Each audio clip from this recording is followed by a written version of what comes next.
Jambo lingine ambalo unafaa kujua kuhusiana na malaika ni kwamba malaika wanaweza kuwa katika eneo fulani lakini usiwatambue. Yaani kiufupi ni kwamba malaika wanakuanga na tabia ya kujificha, wakakaa katika ulimwengu wa kiroho lakini wako mahali katika eneo ambalo huko wakajificha kabisa. Ndio maana ukisoma kwenye kile kitabu cha Ibrania mlango wa 13 na mstari wa 2, maandiko sema kwamba wala msisahau katika kuwafadhili wageni, kwa maana wengine waliwakaribisha malaika pasipo kujua. Kuna wakati unaweza ukatembelewa na mtu mgeni kabisa akaja kwako, lakini yule mtu usijue kama ni malaika, maana malaika wana tabia kujificha kabisa, anakuja kama mgeni. Na mara nyingi malaika, nilifundisha huko nyuma nikasema kwamba akija kama mgeni anakujanga kutesti tabia yako, ukarimu wako, ili kwamba kile ambacho labda ulikuwa umekiombea Mungu aangalie kama unastahili kuwa na hicho kitu. Nadhani ukisoma kwenye kitabu cha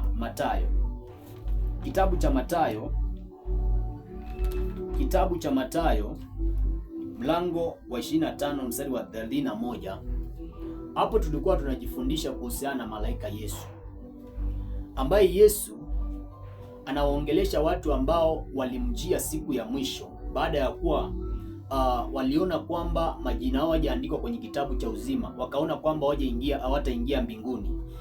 Walimjia Yesu wakamwambia, Yesu, tulitoa mapepo kwa jina lako. Lakini Yesu akawaambia, ondokeni kwangu, mimi sikuwajua. Anawaambia, nilikuwa na njaa, hamkunipa chakula, nilikuwa mgonjwa, nilikuwa njela, hamkwenda kunitembelea. Kumbe kuna wakati Yesu huwa anajificha asili yake. Anakuja kama mtu mwenye shida, mtu mwenye njaa, mtu ambaye ni mgonjwa, mtu ambaye ako njela, anajitokeza kwa namna ile kama malaika Yesu. Na nilieleza huko nyuma nikasema kwamba kuna wakati Yesu ama baada ya kuwa Yesu amefufuka alivaa mwili wa malaika. Ndio sababu alikuwa anapotea, anatokea kwa mtu lakini anapotea kighafla. Bwana Yesu asifiwe sana. Huyo ni malaika Yesu. Lakini pia malaika wengine wako na tabia kama zile za kuwa wanaweza kuwa mahali lakini usiwatambue kama wako hapo. Ndio maana ukisoma kwenye kile kitabu cha Kutoka mlango wa 3 na mstari wa 1, maandiko sema kwamba malaika wa Bwana akamtokea Musa katika kijiti ambacho kilikuwa kinawaka moto lakini hakiteketei. Yule malaika alikuwa pale pale, alikuwa katika eneo lile, lakini kile ambacho alifanya, alitokea. Alikuwa pale lakini alijidhihirisha kwa Musa. Sijui kama unanielewa. Kwa hivyo malaika anaweza kuwa pale pale.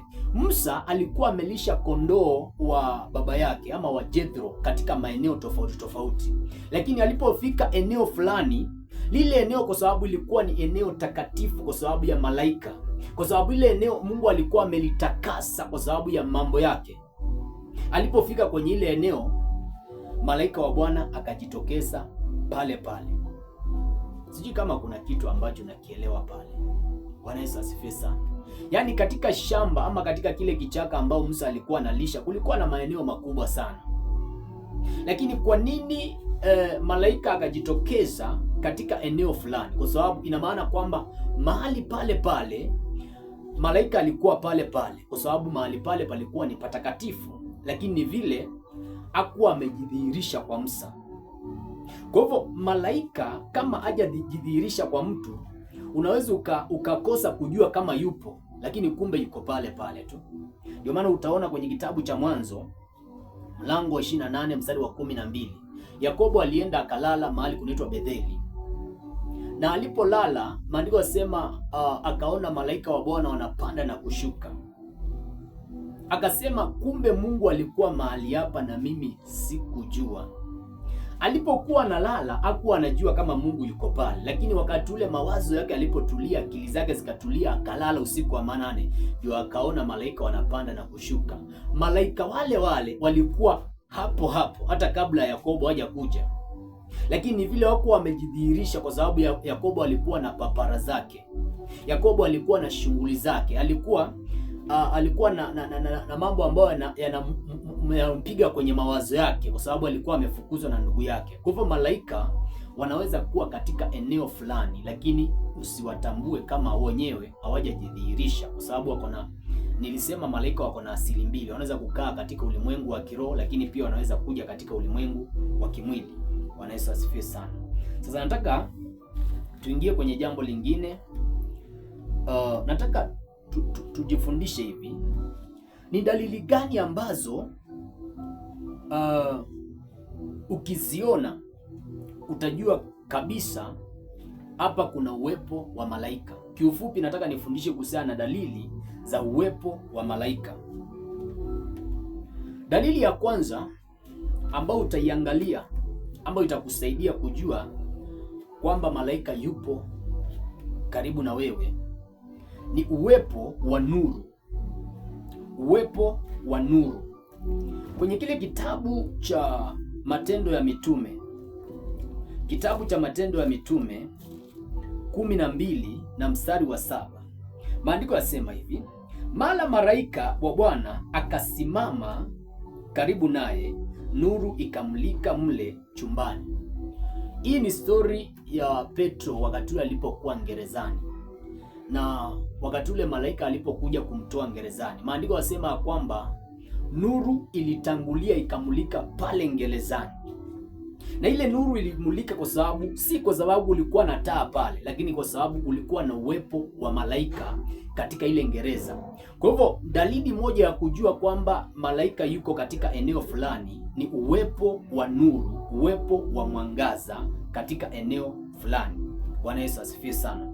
Ingawaje mara zingine shetani naye, maandiko yasema kwamba kwa maana shetani hujingeuza kuwa malaika wa nuru. Kwenye kitabu cha Wakorintho wa pili 11 na mstari wa 14, kuna wakati shetani anaweza kujingeuza akawa ni kama malaika wa nuru. Kaona nuru inawaka mahali, mwangaza unatokea, kumbe sio malaika wa Mungu, ni malaika wa kishetani.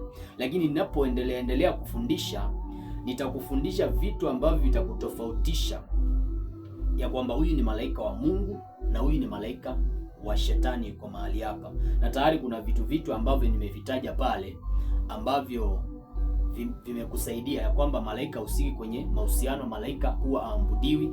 Vitu kama hizi ni dalili za kuonyesha kwamba huyu ni malaika wa Mungu ama ni malaika wa shetani. Kwa hivyo hiyo ni dalili ya kwanza kuonyesha uwepo wa malaika mahali. Dalili ya pili ya kukujulisha kwamba eneo fulani kuna uwepo wa malaika ni kupitia kwa moyo kuwaka au mwako wa moyo ndani yako.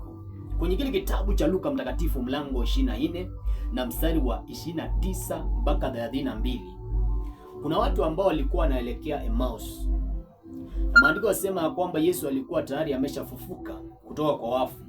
Yesu akatembea nao akiwa na ule mwili wa malaika, mwili wa kupotea ghafla. Na alipokuwa anatembea nao, maana tulisema huyu ni malaika Yesu. Alipokuwa anatembea nao, maandiko yasema ya kwamba ukafika wakati wakaenda chumbani. Walipofika chumbani, wakafanya kitu kinaitwa meza ya Bwana, wakaumega mkate, wakala chakula. Na baada ya kuwa wamekula kile chakula ambacho Yesu alikuwa amekiombea, maandiko yasema wakafunguliwa macho, wakajua kumbe yule walikuwa naye ni Yesu. Lakini baadaye huko mbele wanasema kwamba kumbe ndiyo sababu wakati ule tulipokuwa tunatembea naye tulikuwa tunasikia ndani yetu moto unawaka ndani yetu. Nadhani hiyo hali, kama kuna mtu ambaye ameokoka akinisikiliza anaweza akanielewa kwamba kuna wakati tunasikia ndani yako spirit inawaka. Kuna moto wa kiroho ambao unawaka ndani yako.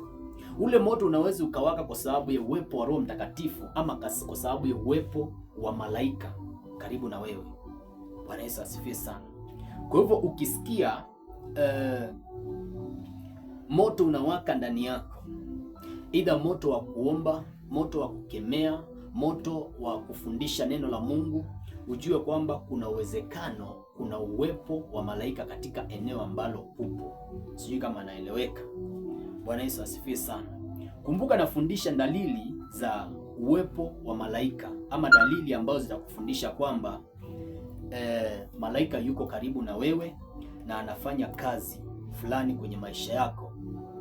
Bwana Yesu asifiwe sana.